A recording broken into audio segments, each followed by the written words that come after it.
Well, hello, everyone. Welcome to part 3 of our Toss 9 patch, Learn How to Quilt.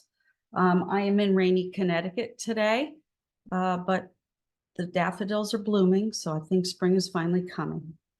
Just to remind you where you're at with this series, part 1, we learned how to make a 9 patch. And then in part 2, we learned how to cut those 9 patches and sew them back together and add borders to what we call a toss 9 patch. This is just one block that I put a border around to show you it's very versatile. So hopefully you've made the 9 and you have constructed the quilt that's hanging behind me, the top part. And what we're going to do today then is cover how to make the quilt sandwich, how to quilt it, and how to make and add the binding to your quilt so that it is complete. So in this part, when you are getting ready to make your quilt sandwich, you use a few different supplies that we didn't use in parts 1 and 2. And I just wanted to highlight those up front. They are in the write-up online at Michael's. One of the things you need is batting. So you have your quilt top, you have some fabric you've picked out for the back of your quilt, and then you need batting. Batting sometimes confuses people as to what they should buy. You walk into the store and there are aisles of different types of batting. This is just a simple cotton batting. It feels a bit like felt, only it's a little more stretchy. I use this most of the time.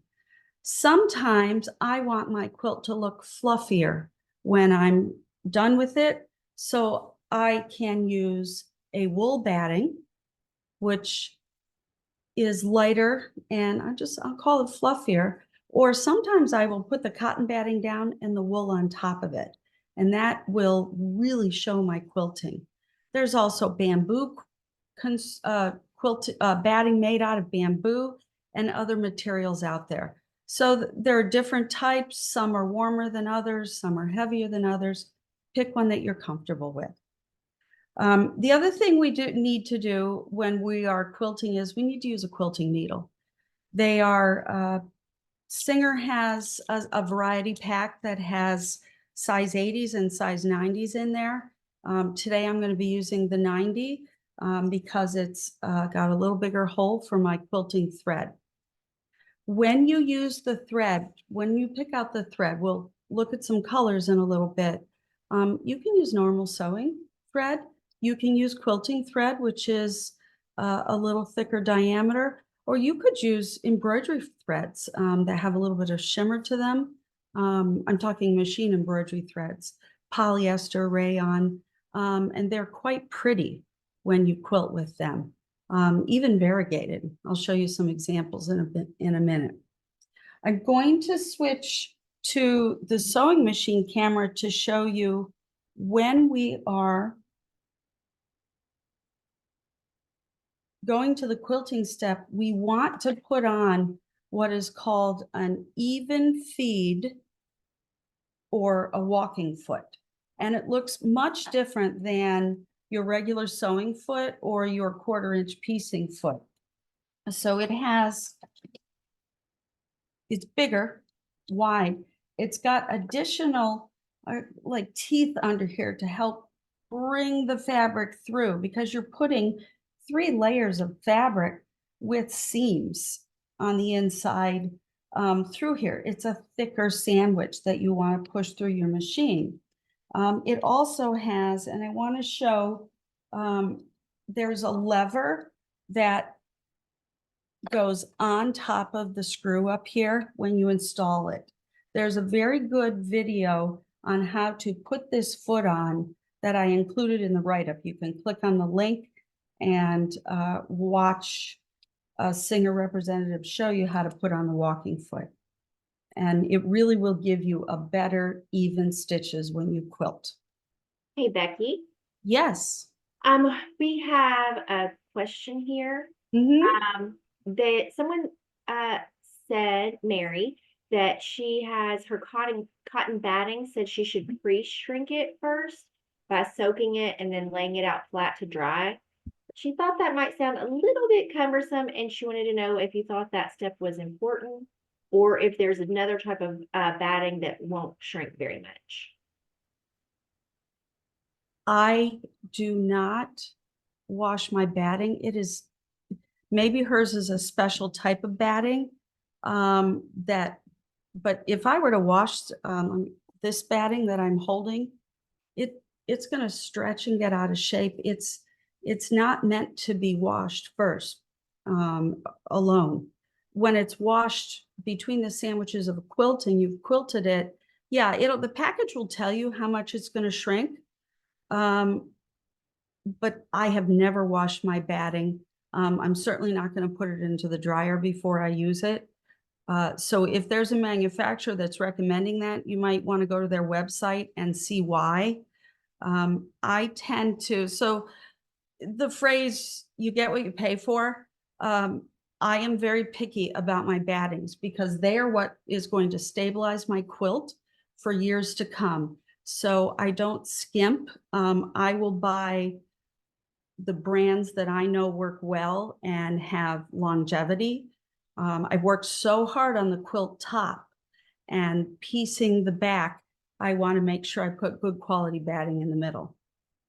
So, yeah, I don't pre-wash my battings, and I've never done that. Usually I'd advise people against it when I'm doing their quilting, because every once in a while I'll get asked that, should I wash it? And my answer is always no. So I hope that helps. Thank you. Okay. So, the other things we're going to need here are painter's tape and some pins and some basting spray. So we're going to go over to my cutting table and we are going to talk about the quilt sandwich. So when you are getting ready to do your quilting, you need a background fabric. So today I'm using the pretty red with the pink faces in it and the little blue flowers. Now, because of the limitations of the camera, I'm going to show you using one quilt block, but realize that our actual quilt is rather large.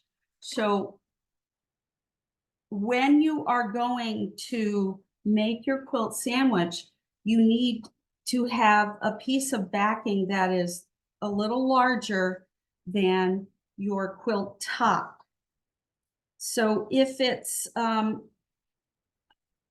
tend to, you can see from this one block and my backing, just how much larger. I've gone about 3 inches larger, 3 to 4 inches on each side. What happens in the quilting process is the backing and the batting will get pulled in a little bit in the stitching process. And so you don't want to cut it the exact same size as your top, because what will happen is you might, as you get to the bottom of your quilt, when you're getting done with your quilting, you might run out of backing or batting.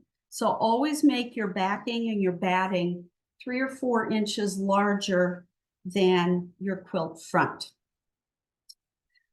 The other question that people ask about backings is, do I need to seam or do I need to get one that is big enough for my quilt? Well, sometimes you have a quilt that you can, yardage of fabric is 42, 44 inches wide. This quilt is bigger than that. So I had to put a seam in it, or I can buy something that's called a wide back. And they sell wide backs in larger lengths, 108, 102. And so you can buy those and cut it down, or you can seam 2 pieces of fabric. And I just wanted to talk a little bit about when we seam 2 pieces of fabric, some of the do's and don'ts, because I see a lot of the don'ts with quilts that come to me. So we are at, yeah, here we go. So I want to talk about, here's just a piece of fabric I pulled out of my cupboard. These little white strips, this is called a selvage. It's a little thicker than the rest of the fabric, and the selvage exists on both sides.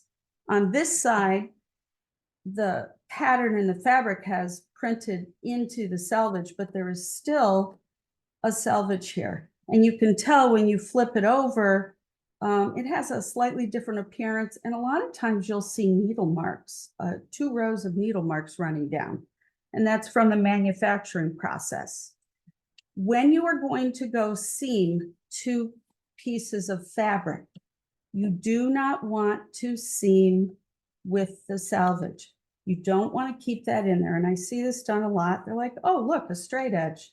I'll just go and, oh, that's my hand, you see, not the fabric. Hold on. People will go, oh, I'll just sew just on the other side of the selvage and join the 2 pieces and make their backing.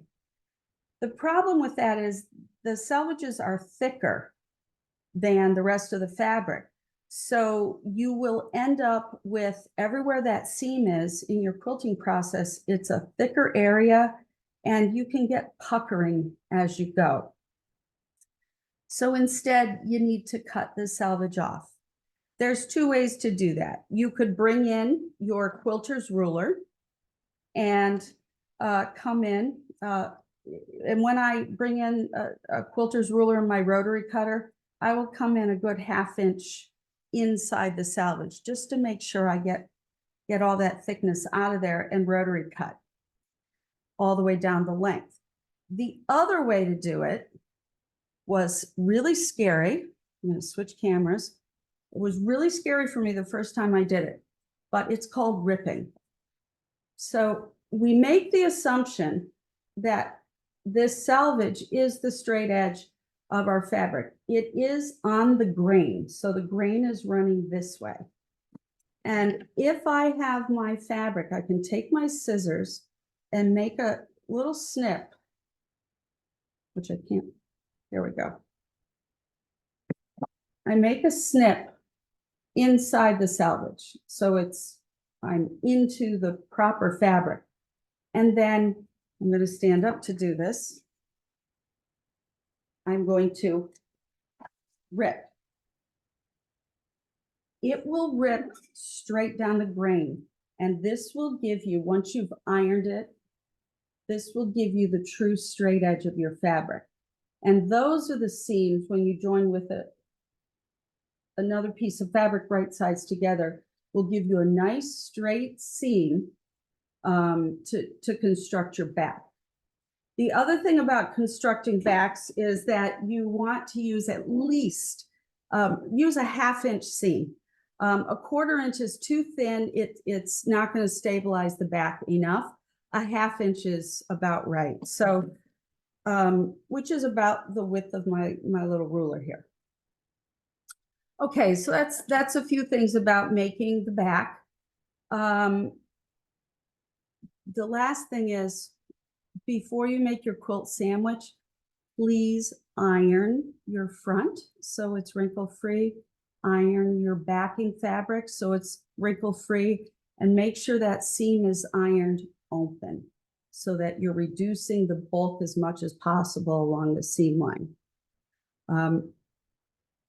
If you have a fold line in your fabric when you make the sandwich, that fold line's still going to be there when you're done quilting. So take the time to iron them so that they're wrinkle-free, and then you can get to making your quilt sandwich.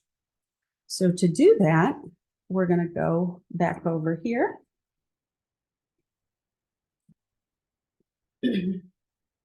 Now, when I am going to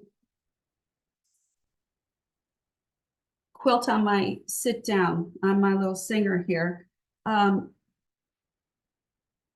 if my quilt is very, very large, I will either put it on my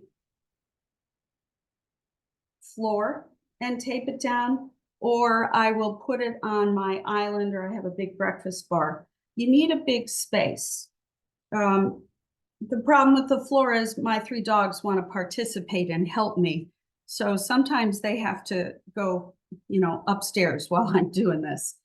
But you lay it out nice and flat, and I ironed out all my wrinkles, and I've got painter's tape. Masking tape works well. I say painter's tape because it's not going to damage your floors. If you live and have carpeting, maybe your kitchen has something, or a linoleum floor. With carpeting, it's a little tough to get it real flat. Also, you don't want to pin into the carpet fibers. So you might need to use your cupboard and work in sections, and that's okay. I worked a king size quilt on my island and just did it in sections, and it worked out fine. So what I'm doing here is just taping down the corners. So my back is nice and smooth. And I'm even going to reposition because I don't want any bubbles. And, tape as much as you need to keep it flat. And then you're going to put your batting on it. Batting picks up all kinds of lint and threads when it's sitting around. So on a big quilt, you may be laying your batting in half or in quarters and then working it out, because we want to make sure that it is laying flat and is centered. I did not do a very good job of centering, so I'm going to move it up. There we go. And I do pick off all those little threads that it picks up. And here's why. My background is white. If there is a red thread under here, it's going to show through the white fabric. So I do try to pick up all those threads that it attracts. So you put your batting down. Now imagine this was a really big quilt, not just this small square here. How do I keep this batting in place? I like to use temporary basting spray. And what I will do is I will spray it in sections. So I will spray here, and I spray onto the batting, not onto the backing. So it's whatever you're going to position, that's what you use the basting spray for. And the nice thing about the basting sprays is that they're temporary. And if they're made for quilting, they won't gum up your needle. They are low VOCs, and they allow you to pick it up and reposition it for many, many days, even months. I've had some that have taken me a while to finish. So I give it a nice light spray. If you don't want to use a basting spray, you're just going to keep it as smooth as you can. And once you get your back positioned, you could use safety pins. So a lot of people will do a safety pin every 6 inches or so all around the quilt. They make special quilting safety pins that have a little curve in them to help you get in and secure it. The safety pins, if you're hand quilting, safety pins are great because you can take them out as you go. If you are quilting on the machine, you've got to take those safety pins out before you get to the spot where it is. You can't sew over those.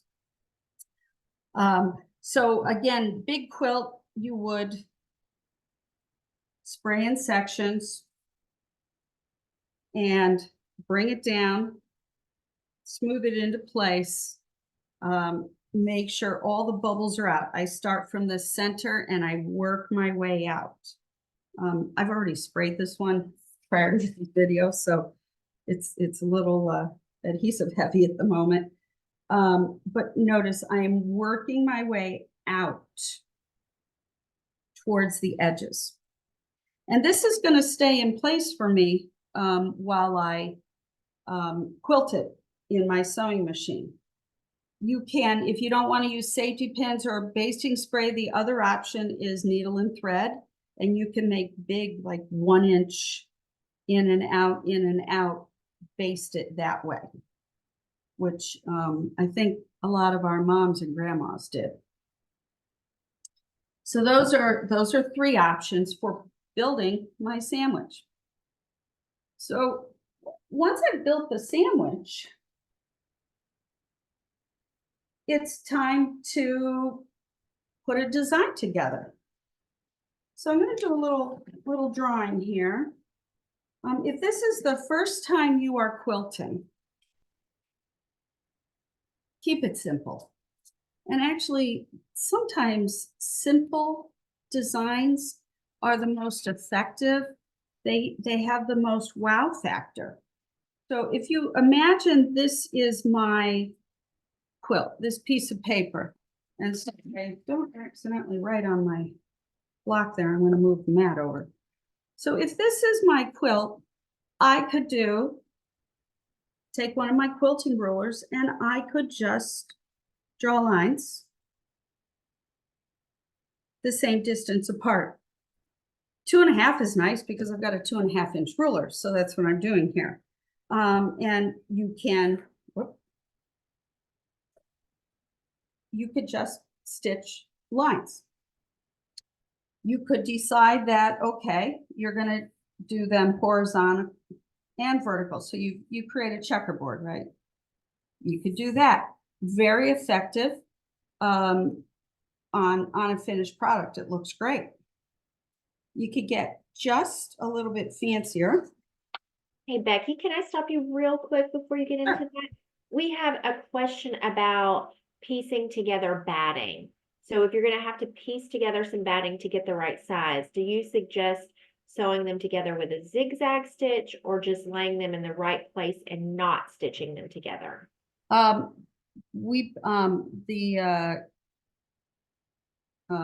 Quilters Guild that I belong to, we piece batting all the time. We use a zigzag stitch.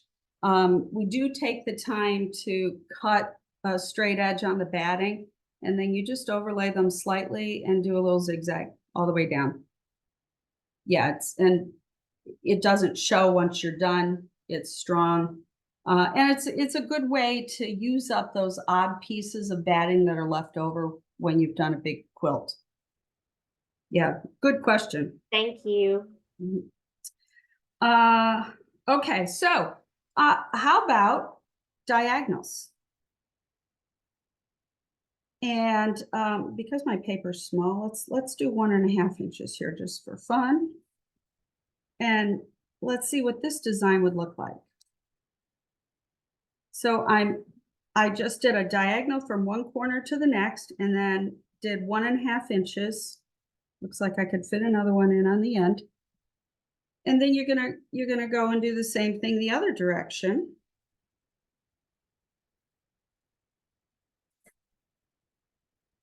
And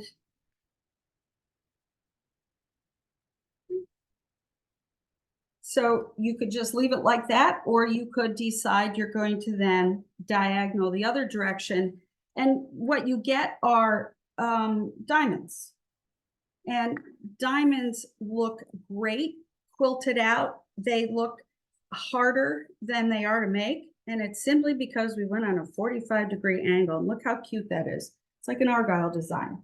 And this is the pattern we're going to use today. We're going to do, I think, 2.5 inches apart because it was a bigger quilt. The other thing you can do is what's called stitch in the ditch. So on this quilt, you have these boxes. So I could, you could stitch down the middle here and just go from top to bottom of the quilt and then come back and go crosswise and do every row that way. And if it's stitch in the ditch means that you're sewing right on that seam line so the quilting doesn't really show because it hides in your seams. So you could do something like that. You could do things like echoing. So echoing would be if I decided to take this box and sew a square inside. And if you did that on every single square, That's really cute as well. You could do that in combination with stitch and addition. You have a very well quilted quilt. The one thing you do have to watch for is your batting will say on the labels or in the instructions, it will tell you how wide apart your quilting can be. So some will say 9 inches, which means if I have a quilted line here, I have to have another one within 9 inches that this batting can support those few stitches. There's other battings where it says it's a 4-inch repeat. So just be careful when you buy batting that you are quilting enough for its recommended distances. So we're gonna do diagonals on this. So how do you draw it on here? Well, I'm not gonna use my Sharpie, but there are all kinds of options. So they have, I went to my cup that has all my pens and I pulled everything out, and I own quite a few different ones. So this first one is a water-soluble ink. So you hit it with a squirt bottle, the blue side, and it disappears when you're all done. The purple side will disappear. It's rubbed off, but air and water. So if you're not, things that disappear in air, I shy away from using for quilting, because what happens if I stop working and the next day the marks are all gone, right? And so I have to redraw them. So be careful there, but water soluble is great. You just hit it with a squirt bottle. This one is also, this is an erasable marker with water. There's always the good old chalk, my little chalk pen with the little wheel here, and the chalk comes out on the end. That's nice, and the chalk brushes away. You can use a toothbrush to brush it away. And then here's another water-soluble pen. So I have lots of water-solubles. Friction pens you find in sewing stores a lot. These, I'm going to use it today because it's dark and you'll be able to see it. You have to be careful with these.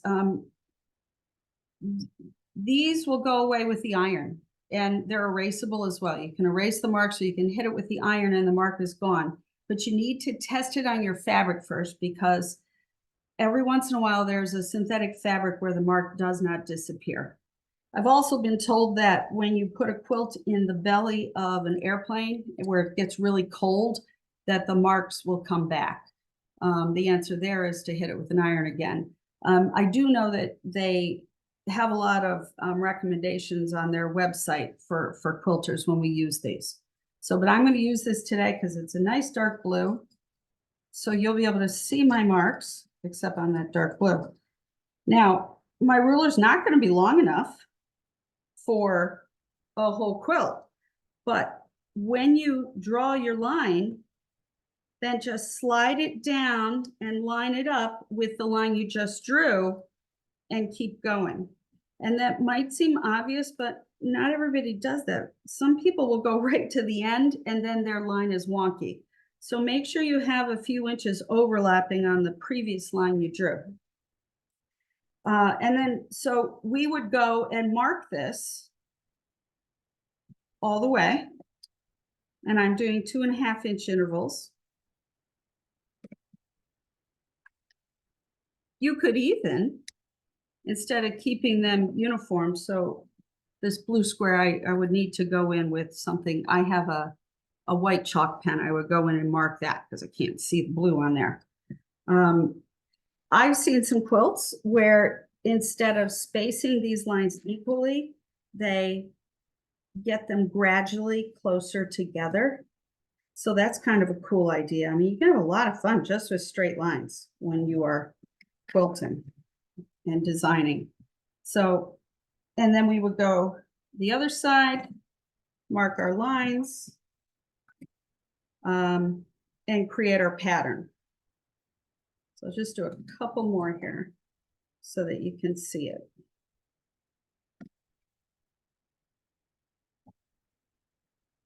And we would continue on this side. And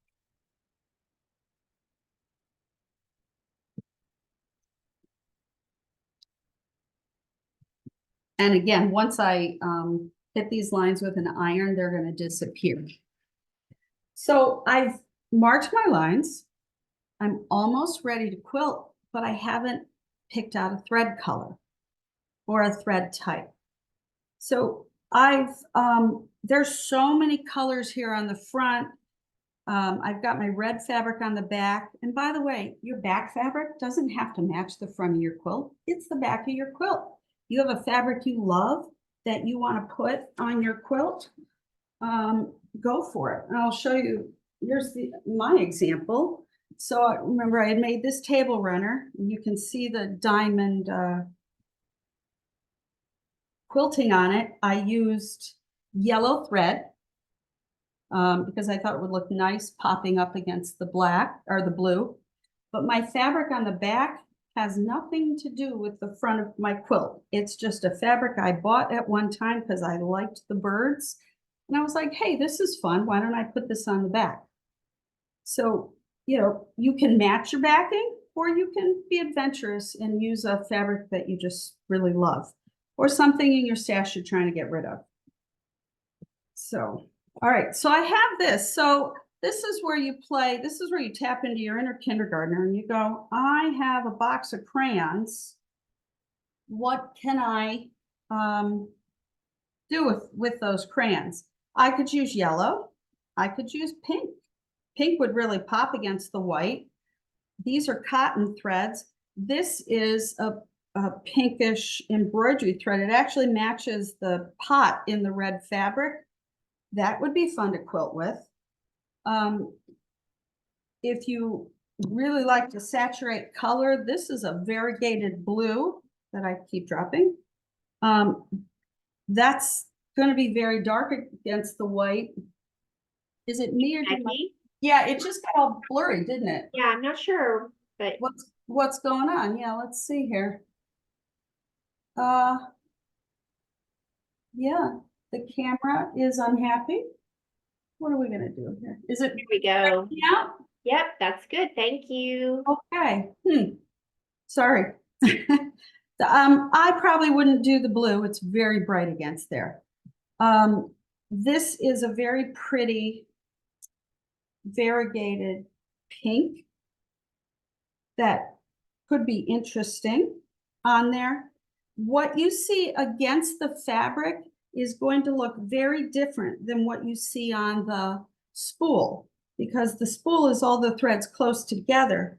But if you just look at a single thread on there, you'll get a totally different look. I find that pastel colors, when you put them on a quilt for quilting, they will sometimes come off as white or much lighter looking than what they look like on the spool. And there's nothing wrong with using just plain old white thread too. Some people they just want the white thread, and that's great. But this is where you can have a lot of fun and express your personality with your thread colors. You could even, hey, you're doing it on the machine, you could alternate colors. You could do different colors on different lines. So it's playtime. So I'm going to push all my threads out of the way. I actually have a light blue loaded to use on this. So we're going to pick this up and we're going to go over to the machine. So I have to take I'm actually going to put tape on the batting like this just because I'm moving fast and walking around with it.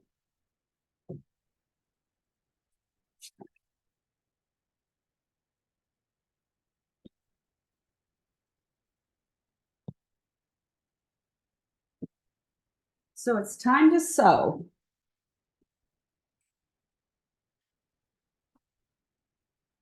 Okay.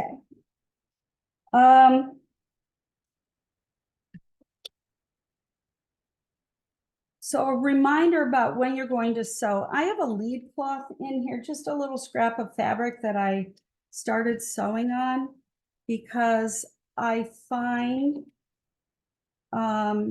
with this foot, it's easier for me to come in and feed my quilt sandwich steadily. So I'm going to angle this so that my hand is not blocking so much. So I'm just going to do this and come in and get onto my quilt here. Now, when you quilt, you start in the center of the quilt and you work your way outward. So I am starting with that center line. And this is also the place where you want to have a stylus, or I like to use my seam ripper. You want to make sure the fabric stays down. Okay. All right. So starting out those points is a little tricky. You got to keep that point down. There we go. Now, when I am sewing, my drawn line is going to go right in between the space on the walking foot.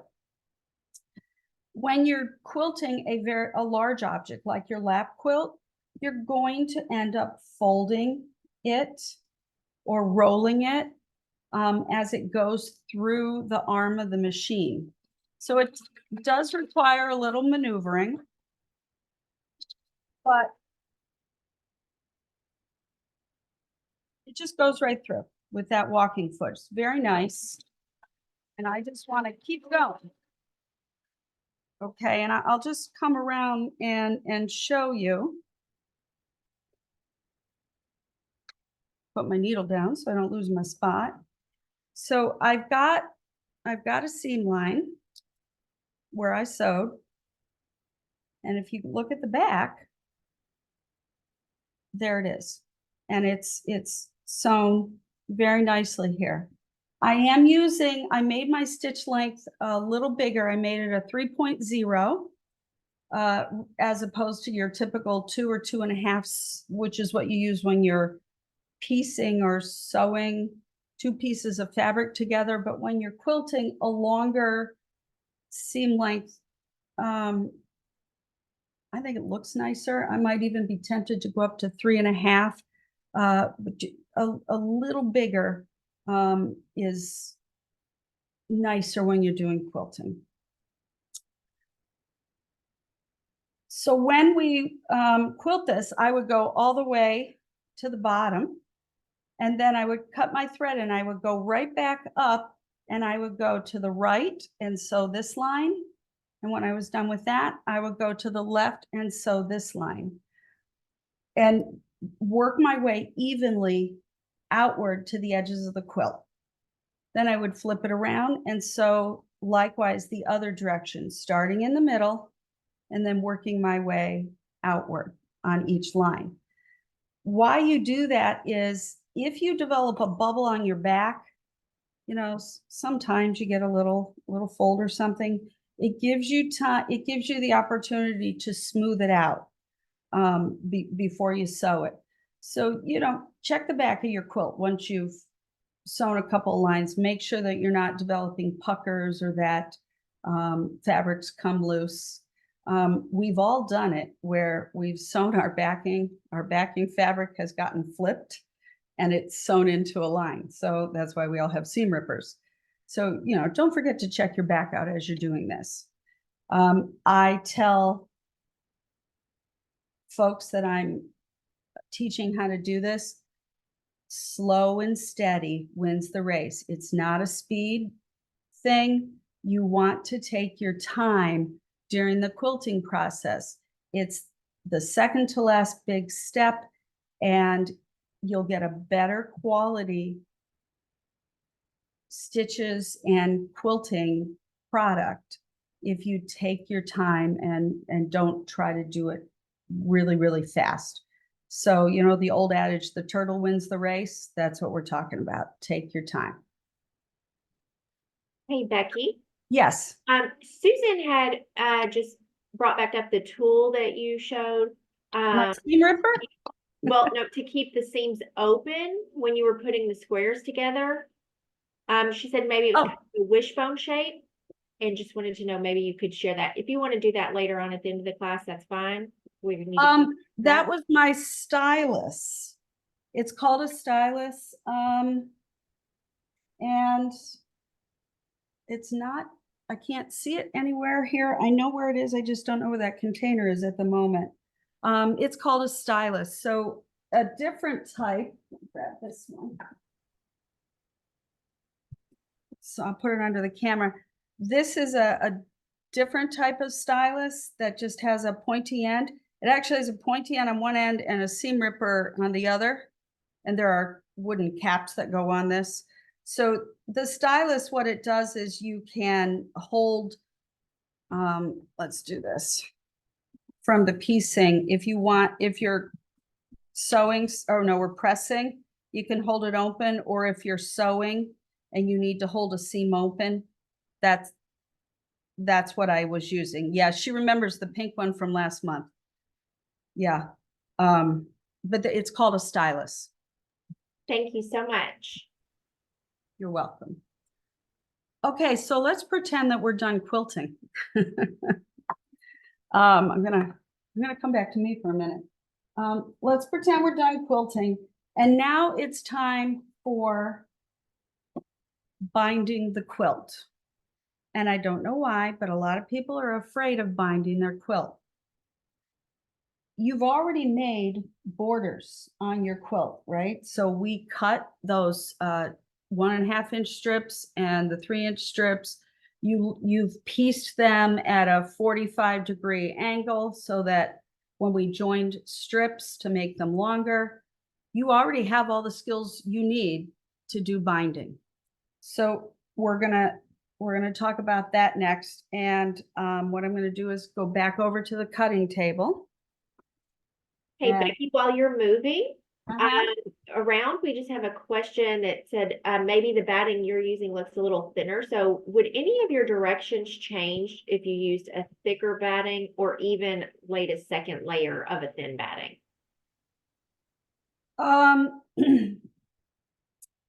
Would my directions change? No, I would say to make sure you have enough extra backing as compared to the front of your quilt, because if you're using the polyfill that's thick, I find shrinks more than the cotton batting like I'm using.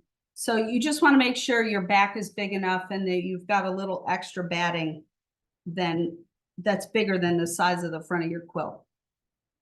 But otherwise, no. I mean, it's batting. It compresses down when you sew across it. Perfect, thanks. So in the instructions, I recommended that you make binding from 2.5 inch strips of whatever your binding fabric. 2.5 is like a safe amount. Some people like a wider batting and they will do a 3 inch piece of fabric. So that would add another 1/2 inch to this. Some people like it a little thinner and they will do a 2 1/4. So, you know, I would take off this little bit, this 1/4 inch here that's hanging over. I picked 2.5 for this fabric because, hey, 2.5 inch rulers make it easy, but also it gives you enough so that when you're sewing your batting on and you flip it over, there's plenty to come over and cover the seam where you added the batting to the back of the quilt, or I mean the binding to the back of the quilt. So I use 2.5. Sometimes I use 2 1/4. It's a rare occasion where I use a 3 inch. 3 inches to me almost look like you're adding another border to your quilt. But they look beautiful too. So when you're going to do batting, you have a decision to, or back binding. Boy, too many B words today. Binding. When you're going to do binding, you have to decide what fabric you want to use. So on this quilt and the big lap quilt, I used the red because, hey, I love red. You know, so I picked the same fabric. Maybe you don't want the contrast here and you decide to use the same blue fabric. That'll look great too. Maybe you love yellow. You want yellow there. Pick something that makes you happy and smile, and it's your quilt. So you have to decide, there are two ways to bind a quilt. One is to add it to the front. So we're going to pretend like this is it. We would machine sew it to the front, and then we would flip it over, and then you hand sew the back. So if you are competing a quilt, this is the way you have to do it. You have to hand sew that final binding down. If you don't want to hand sew, then you do it the way I do it on all my quilts except for two. And that's where I put the binding on the back, and then I flip it over and I sew it down. And that's the method I'm going to show you today. So when you make your binding, you've got your 2.5-inch strip here. You need to make, you measure your quilt going around, add together the 4 sides, and then make more than the dimensions of your quilt. You need, I tend to go at least 20, 22 inches longer, because I want an overlap when I'm done to be able to cut it down, and you'll see that in a minute. But you make your 2.5-inch strips, you join them all into one piece, and then when you're done, you're going to iron it in half like this. So my 2.5 inches now is a double-sided 1.25 inches. And this is what I'm going to put around my quilt.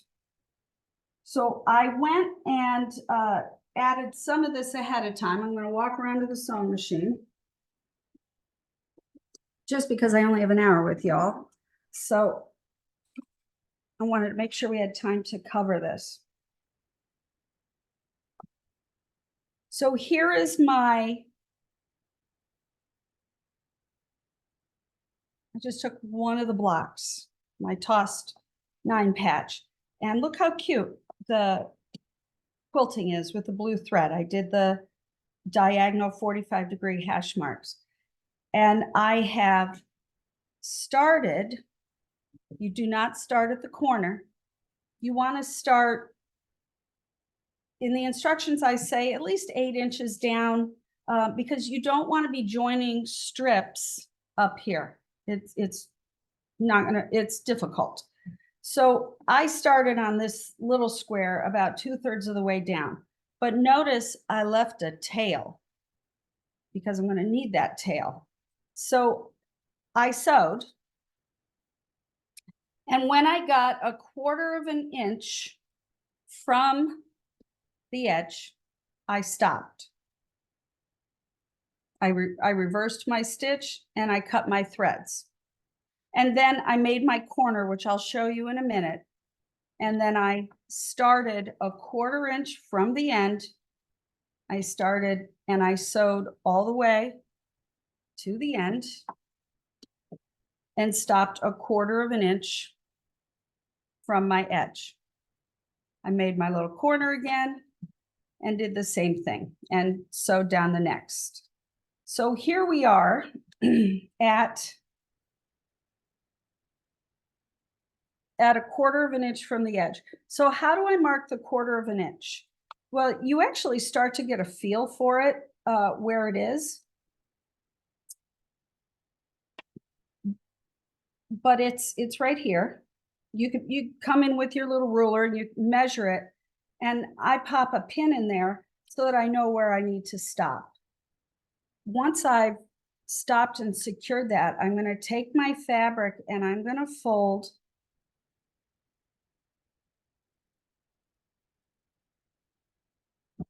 a 45-degree angle.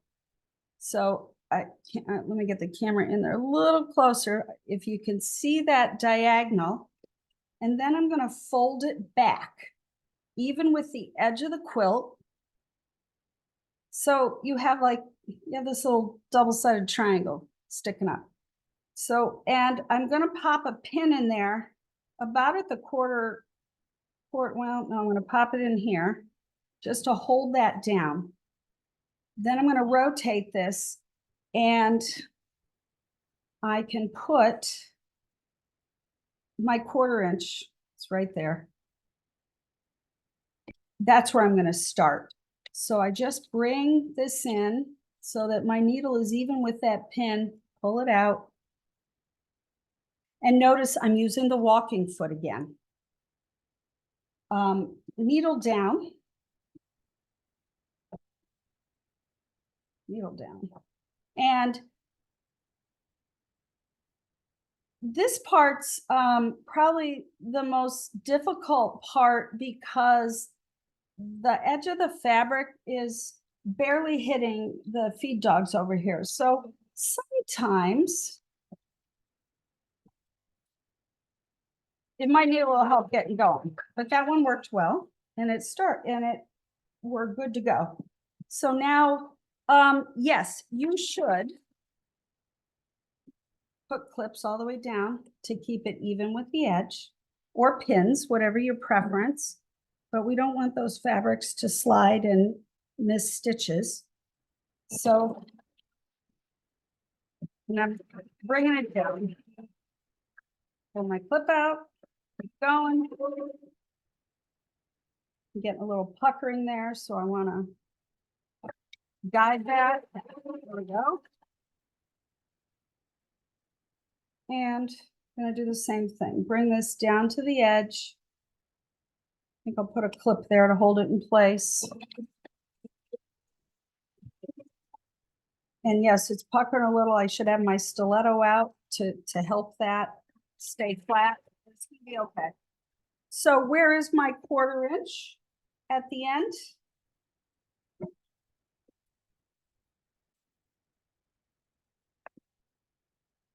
My 1/4 inch is right here. And that's where I want to stop. And I am just shy of that pin, pulling it out, one more stitch, and then I'm going to hit my reverse button just to secure down those stitches. And then I will come in and snip that thread.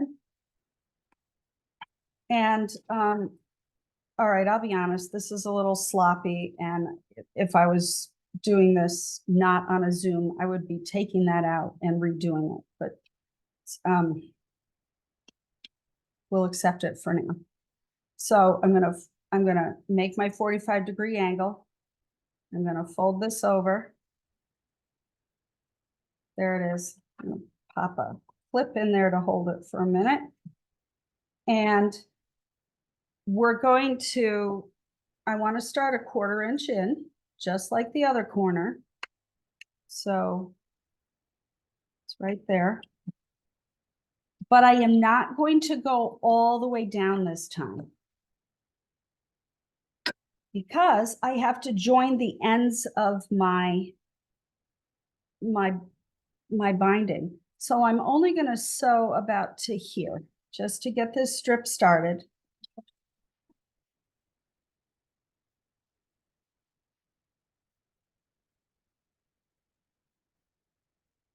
A little more. There we go. And I'm going to reverse it to secure it and cut my threads. Now the fun. Okay. So we need to join this batting with this batting. And we are going to do this with a 45-degree joining, just like when we built our binding. So how this works is this. I'm going to try to do it right here, because this is a better camera for that. I have lots of extra. So I'm going to actually take this strip and I'm just going to cut a little bit off. It's a little long for where we're at. I'm going to open it up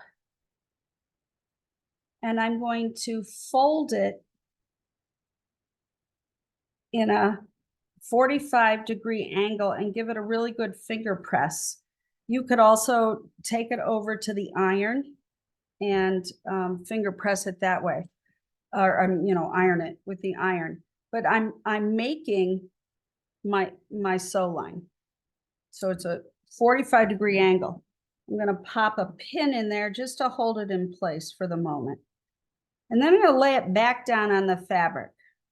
So you can imagine when I lay it back down on the fabric, this and this, that's the seam that we're gonna be sewing. So I'm gonna keep this open because I'm gonna watch this edge of that little triangle I folded down. And I'm gonna bring this strip, the other strip that I just sewed on, I'm gonna fold it and find where it's even with the edge of the triangle I just sewed. And I'm gonna cut it.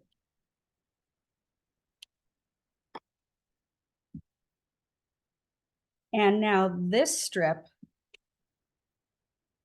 is meeting up with the edge of the little triangle that I folded down. That's the intersection that we are going to sew together. So I am holding on to those pieces while I put pins in. And, you know, folks, I know this is a little hard to see, and we are almost out of our hour, aren't we? But this is that angle that I sewed, that's going to be the seam that you sew. And when you sew that, you will have a perfect 45-degree angle, and your binding will fold right in. Amy, do I have a few more minutes? Yes, Felicia, we're good. Yes, ma'am. I can give you about a good 10 minutes. Oh, that would be awesome. Thank you. You're welcome. All right, so normally I wouldn't sew this with the walking foot, but let's bring our seam and bring my stitch length down. And I can see that diagonal. I don't think you guys can, but I can clearly see that diagonal. You could also draw it with a pen. And I'm sewing right down it, removing my pins as I go.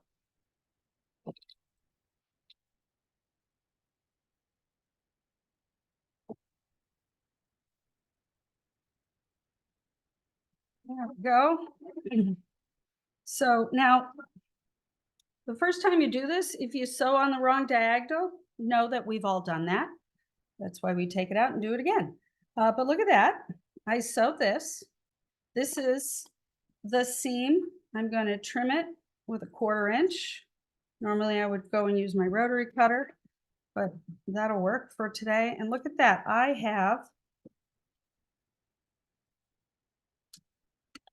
have closed my 2 lengths, and I have a nice 45-degree angle, and it's trimmed to the length that I need.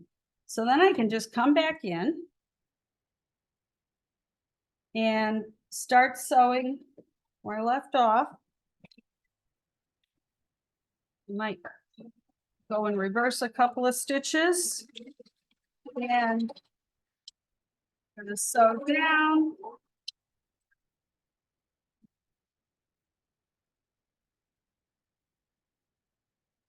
And get right to where I started. Looks like I need a stylus there. And I'm gonna reverse. So now all this binding is sewn to the back of my quilt. So now I'm gonna flip it to the front.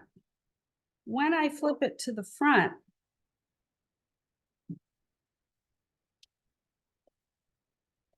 I'll show you how you make the corners, but I want to show you a corner. On the back, you get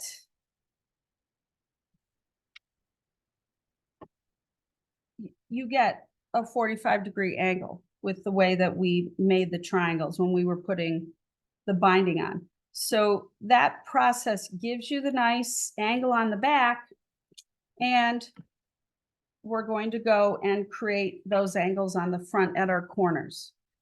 Now, I frequently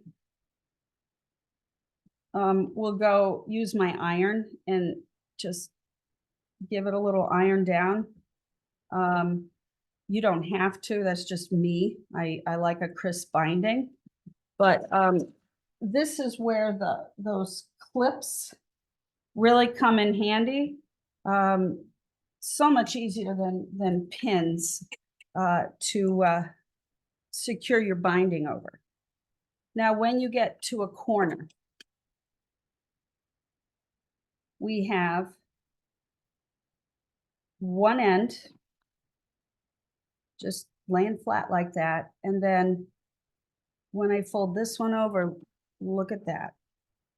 That is a very nice joining corner to corner. I do hit these with pins. I put a little pin in there to hold them in place till I get to sewing them down. So that looks pretty good.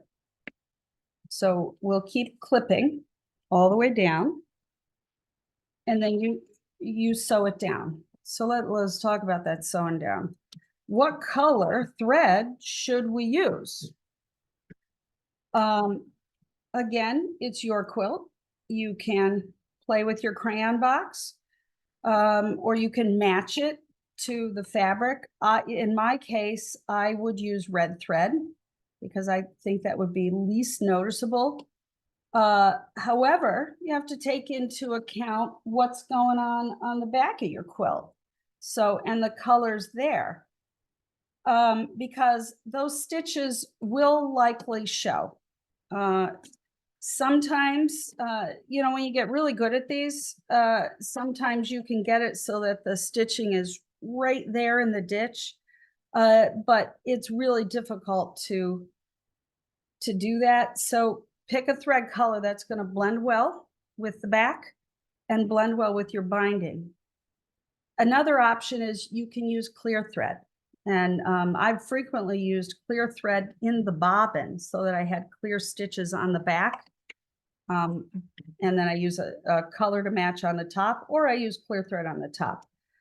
Clear thread's a little finicky to deal with sometimes, so you know, you do what's right for you. Now, when you go to sew this on, and I'm going to use the blue thread that I already have in here for now, but when you go to sew this on, this is thick, right? You have the 3 of your sandwiches, and then you have 2 layers here, 2 layers in the back. That's 7 layers of fabric. So the walking foot is really important. Don't start on a corner. The corner, you want to work your way into the corner. So instead, start, you know, after the corner, and you work your way around. And this is also where you want to decide where your stitch will be placed. How close to the edge do you want to be, or do you want to be in about this far? It's personal preference, okay? But whatever you pick, just go slow and steady and try to be uniform. So I'm going to go about there, and I lined up the screw on the walking foot with the edge of the fabric. That's what I'm using to visually do it. Start with your needle down. You don't have to back stitch, because you're gonna, once you go all the way around your quilt, you're going to secure that down. And you know, look how nice the walking foot handles those 7 layers of fabric. Just brings it right through. When you get to a corner, so we'll try to get to a corner here. It's the last thing I do. So I'm gonna disobey my own rules and go really fast, okay? Because I want to get you to the corner. And I'm just guiding. I'm not, the machine's doing all the work here. So when I'm getting close to that corner, that's where your stylus comes out, because you got to take the pin out. But you can put that stylus there just to make sure. There we go. And and boom, I'm in my corner. Keep my needle down. Just trying to keep my needle down. All right. And then I'm not taking it out. I am lifting the foot and rotating. Then putting it back down and continue sewing. And you do all four corners that way. You know, go in really tenderly into that corner. And once you're done, you have a quilt. So that's actually I'll show you. So the table runner here, this was done with red thread. And we've got some nice corners, and you can't even see the thread. It blends right in with the red. You do see it a little bit in the back, but there's so much going on, nobody notices that. So, but have fun with it, and you know, have fun with it and sew. It's just important to get out there and sew, and you know, tap into your creativity and have fun. Thanks so much, Becky. We have a couple of people in the chat that are really excited about the classes, and they can get, one person's going to get back into quilting, another person feels confident in repairing their beloved quilt that batting that came loose. So yeah, everyone is very grateful for this 3-part series. So thank you so much. Thank you. It's been my pleasure. Well, everyone have a great weekend. Until next time. Bye. Bye.